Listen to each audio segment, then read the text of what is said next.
Good morning, everyone. Pete Pardo here from Sea of Tranquility. Welcome to another edition of Favorite Live Album by Year. Of course, this is the show that we're doing each and every day here throughout the month of September. 30 days, 30 live album favorites, and another 30 runner-ups. So you get 60 for the price of 30 here. We are at 1983. Another pretty good year. Some good live albums here. This kind of a tough choice, I think. There were a couple live albums released in 1983 by a guitar player I really like. I think there's one that comes a little bit later that I like more, so I kind of held him off to the side. And then you had a legendary vocalist with a great live album and a legendary hard rock band who were coming to an end who had a really cool live album. It kind of came down to those two. So my choice, my favorite today, is going to be, it was released October 16th, 1983, released on Vertigo and Warner Brothers here in the U.S., recorded November 27th, 1981, and the 10th, 11th, and 12th of March, 1983, recorded at none other than the Hammersmith Odeon in London. Thin Lizzy, Live, Life, or Life Live, 2-disc set. This is kind of like the final goodbye to Thin Lizzy. They knew they were calling it a day. So basically they assembled the troops and went out on this kind of farewell tour, made some stops at the Hammersmith Odeon. Boom, you got a live album. So, of course, the lineup at the time here, Phil Lynott, obviously, Brian Downey on drums, Scott Gorham on guitars, Darren Morton on keyboards, John Sykes on guitars. But we've got some additional folks on here. So we've got guest starring on here, Gary Moore, Brian Robertson, and Eric Bell, who come out for the big finale on the rocker, of course. And Gary shows up in a couple other places, as does Brian, right? But it's kind of cool to hear all of them together on the same stage for the rocker, but more importantly, showing up throughout the rest of the set. There's also a couple of older tracks, not from that tour, where you had Snowy White in the band. So kind of interesting how they threw that on here as well instead of taking some additional tracks from the tour, but whatever. But double album set. See if I can get this CD. I think I gotta get some photos here, right? Of course, it looked a little bit nicer back in the original LP, which I had back in the day. But some really good performances here. You've got Thunder and Lightning kicking it off. You got Waiting for an Alibi. You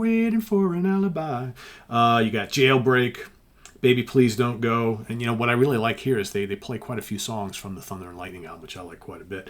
Holy War, there you go. I got Renegade, Hollywood, Got to Give It Up, Angel of Death, really good on here. Are You Ready?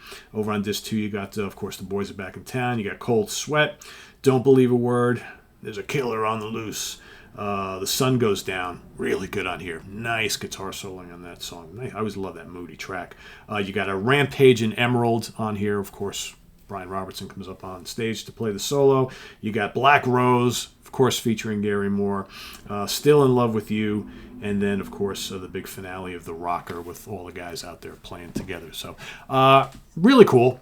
Over the years, I've seen folks kind of say they don't like this that much, maybe because they're comparing it to Live and Dangerous, which obviously is the better album. But I always thought this was really enjoyable. I really like listening to this. It doesn't sound bad at all, and I think the performances are really good. I mean, it's the winding days of Thin Lizzy. Phil sounds really good. The guitar players are on point. That's what it's all about, right?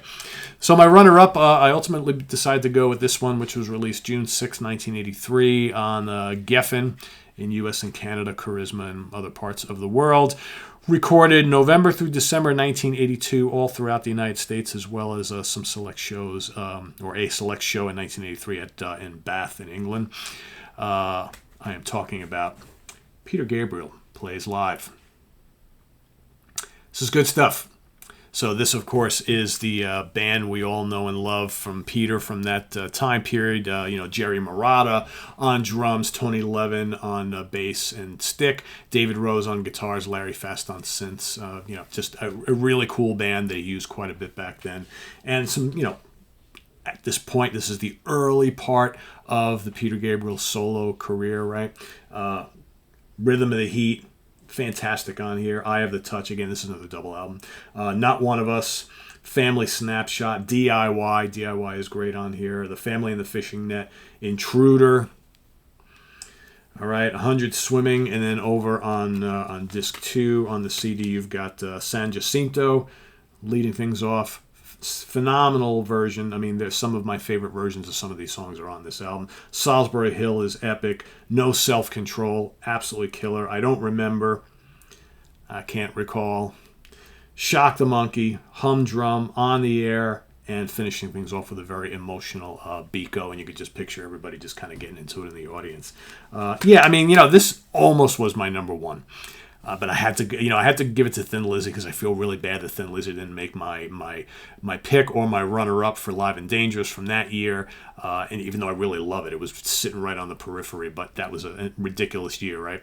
But this, like I said, could have been my number one. But I ultimately decided to go with which one has meant more to me since 1983. Which one have I played more? And while I love the Gabriel, it's Thin Lizzy is the one for me. That's my number one. But they're pretty close. They're both great. Can't go wrong with either one of them. Like I said, Gary Moore had a couple really good ones in 1983 as well, but they were like single album sets, not the greatest recordings, weird band lineups, all that kind of stuff. But I think that for me, the ultimate Gary Moore live album is coming, so stay tuned for that. So thanks for watching, everybody. In the comments below, please list your favorite live album from 1983 and your runner-up. We've got, we're going up to 1998, so we're right about just over the halfway point in the month. So each and every day you'll get more of these, so stay tuned tomorrow for 1984. And visit us on the web at www.catranquility.org. We're on Facebook, we're on Twitter, of course, we're here on YouTube all the damn time. Coming up, the Monsters Den tonight, where we will be looking at some of those horror sequels that really suck. That's coming up tonight. Tomorrow morning at the Fun House, not at the Fart House, at the Fun House. Martin, well, some of you might think we're farting around here, but Friday morning at the Fun House, Martin Popoff and I will be talking about some of our favorite hired guns.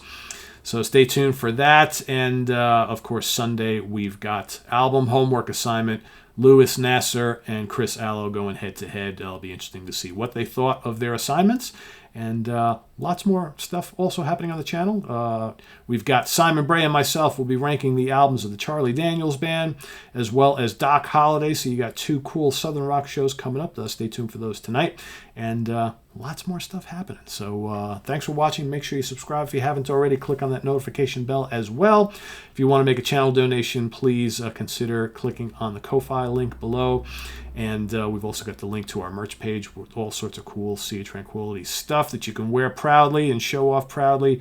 And also the link to Sea of Tranquility, the webzine, which is celebrating its 20th anniversary this year. So thanks for watching. See you real soon here on the place that we're airing all the damn time. I am Pete Pardo. Take care. Bye-bye.